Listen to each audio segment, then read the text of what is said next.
Hey, this is Mike with DRUMline. I'm with Michelle Fraze at the Missouri Student Union, and she's going to give us a little history on Mort Walker, who I did not know went to Mizzou, and I loved him as a kid. So let's find out how he got so famous. We're absolutely fabulous. It's great to have Mort and claim him as our own. He's from Kansas City, as most people know, and he came to Mizzou in the early 40s and promptly got drafted.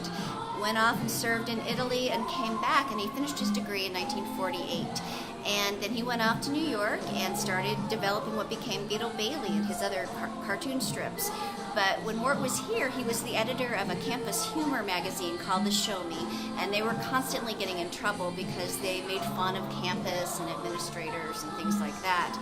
Mort was really beneficial to us when we were developing the Student Center, and he helped us by donating a lot of his original artwork with Beetle, and he recreated Beetle as a Mizzou student for us, and he also shared a lot of stories with us. And one of my favorite stories is about how he got kicked out of the J School, and he's told this one a lot, and he tells it a little more profanely than I will. But you know, he's a senior, and he'd been an officer in World War II, and he gets called into the Dean of Journalism's office, and the Dean is like, "I see you haven't taken my prerequisite history of journalism class. What have you been doing?" And Mort said he was feeling a little sassy, and he said, "Well, I've been saving democracy for the world." The dean kicked him out of his office, and then Mort found that his own office in the J School was locked.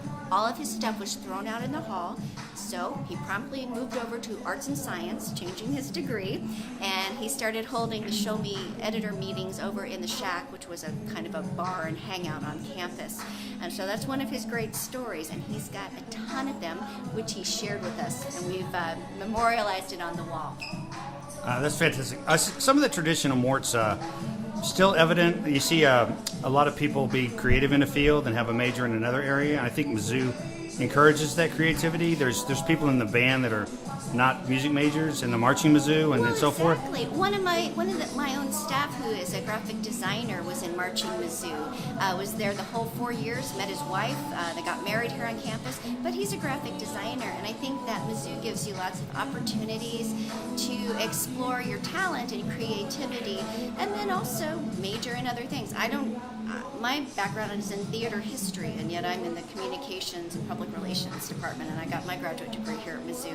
So I think you get lots of opportunities to find yourself. Is Mort's original carvings from the Shack, that's in here as well? Could we see that real quick? Yeah. This is one of the original tables from the Shack. Now, the Shack was a dive, and students would carve their names in the boards all over the booths and the walls and the ceilings. Whatever was carvable, they put their name in, including Mort Walker. And we even have a picture of him from the yearbook sitting in the Shack. But when the Shack was closed, the owner, Joe Frankie, kept all the boards, and he stored them in 3 barns. He donated them to us so that we could recreate it. And as you can see here, we have put some protectant on it, polyurethane to keep it nice. We were afraid that today's students wouldn't understand about carving in the Shack because they didn't have that tradition, but as you can see, they figured it out pretty quickly. Yeah, they picked up on it. So you have the old and the new. We have old and new. And you don't see something usually this cool in a student union that looks like a neighborhood bar.